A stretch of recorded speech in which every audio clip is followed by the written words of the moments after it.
We got to get going here. Yeah, we did it again. We did it again. The biggest asshole.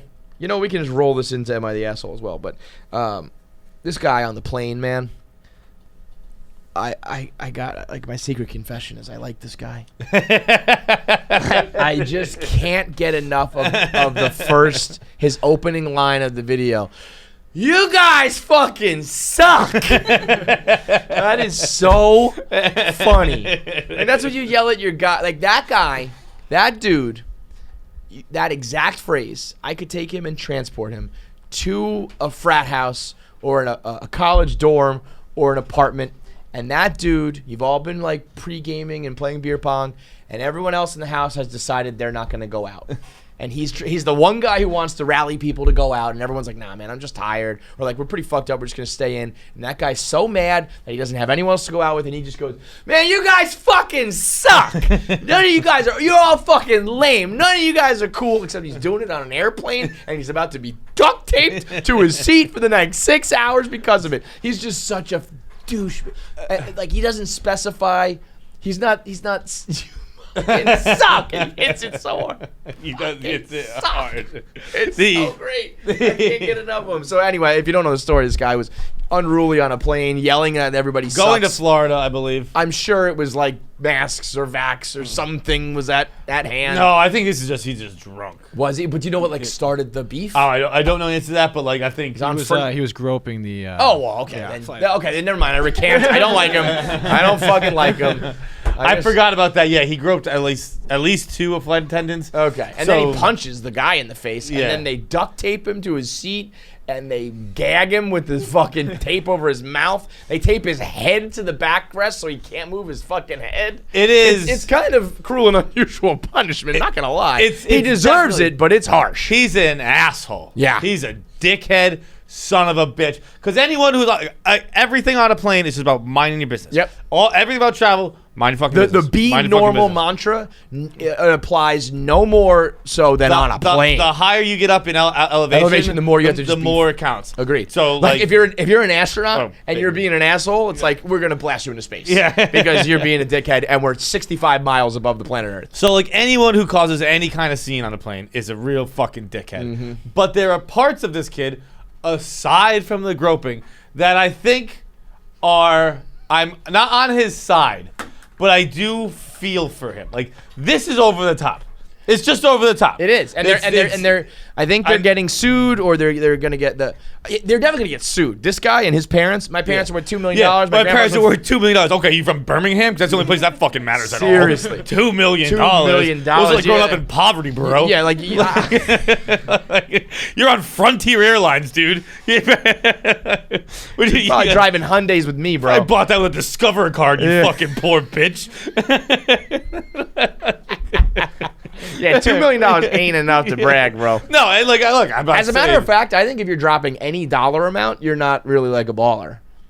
Like if the money's low enough that you're like, if you're rich and you're bragging about it, you're just like, I'm fucking rich. You know what I mean? You're not like, here's my net worth, unless you're, I don't know, Bezos walks around and be like, I'm worth $136 billion. But if you can specify the number, bro, if you're worth $2 million, your mom drives a Corolla. Yeah, not even a Camry. You got a Corolla. Bro, she got it at a President's Day sale. I'm not kidding you. I'm not kidding you, man.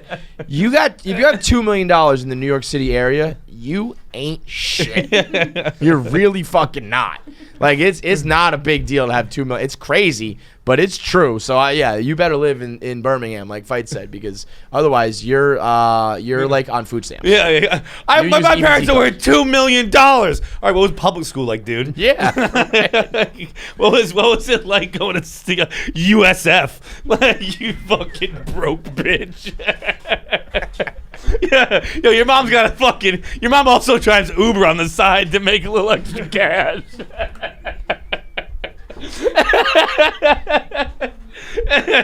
when you turned 16, your card said, "Time to start paying your own way around here." And your parents just cut out the classifieds, circled a few jobs they might think you might like down at the pizza shop. Bro, boy. You fucking poor asshole on a Frontier flight. Yeah, if you are on a Frontier flight, You cannot be bragging about money. That's it. Facts. That's the end of it. That's the end of it. You cannot be talking about money if you're on fucking Frontier Airlines. But you're a fan of this guy, huh? Yeah, I mean, aside from the rape, and aside from the attitude and the personality and the existence, I like him. I'm just a fan of what he provided for the flight. Because yeah, it's annoying at first, but then once you start torturing the guy, you're all having a good time. then it's a rallying point. Yeah. It's like, man, it's Frontier, so you're not getting the, you don't have the fucking personalized TV screen in the headset. You don't have any more snacks. They're barely serving alcohol. What are we gonna do? We're gonna torture this kid. Torture this kid, and then in-flight entertainment. Once you're having fun, then I guarantee you they found a reserve of nips, and all the flight attendants started bringing them out. They were flicking the lights on up. They're like, everyone hit your fucking flight attendant thing. Like, someone's playing music on their phone. That place turned into a fucking party because everyone was like, fuck this kid. Put the phone in a bowl. You ever do that move when you need the speaker? Put your phone in a bowl. We're partying because we're killing this kid. It was a fuck this kid party at 30,000 feet, which is about a mile and a half. Football field up. I think that they need to have, because I was thinking, what do you do? I've seen people get duct taped down multiple times on viral videos. People who have psychotic breaks. There was someone who I think was trying to open the door recently that was gonna kill everybody, so they duct taped their arms down. I think they need to have the stocks. Remember the stocks? Oh yeah. Back in medieval days. Imagine if the stocks were just looming in the back row. And everyone had to throw rotten fruit at them. And that would be really fun. If you line up on the aisle and it's there's a little line of tape and you have to stand behind it and everybody just throw a tomato at that kid. That'd be a blast. Here's a rotten head of cabbage. You might remember it from your childhood lunches. Your mom bought these with food stamps at the fucking bodega in the hood. Poor bitch. Yeah, man, that kid, I guarantee it though. Because when people are like, good luck ever getting a job. No one.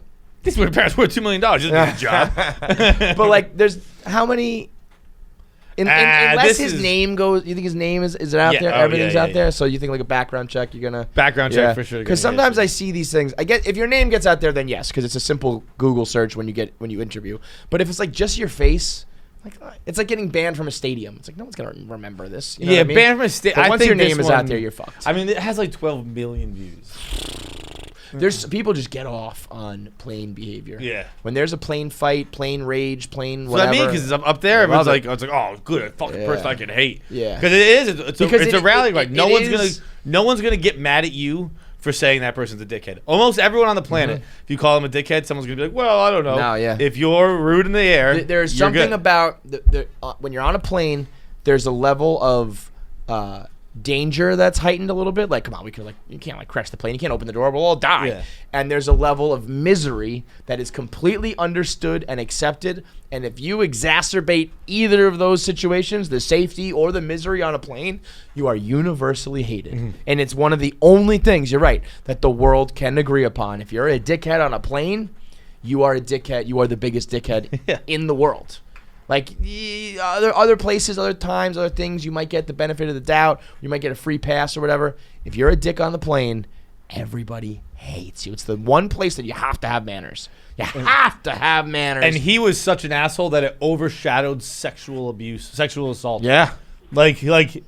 People feel like he was such a dick, and well, he also groped me, but it's no, yeah, he was that's also, right. I forgot about that. But he was such an asshole, yeah. And the fact that they were overlooking the fact that he was, basically tortured Guantanamo style. Yeah, he probably couldn't breathe for 6 hours.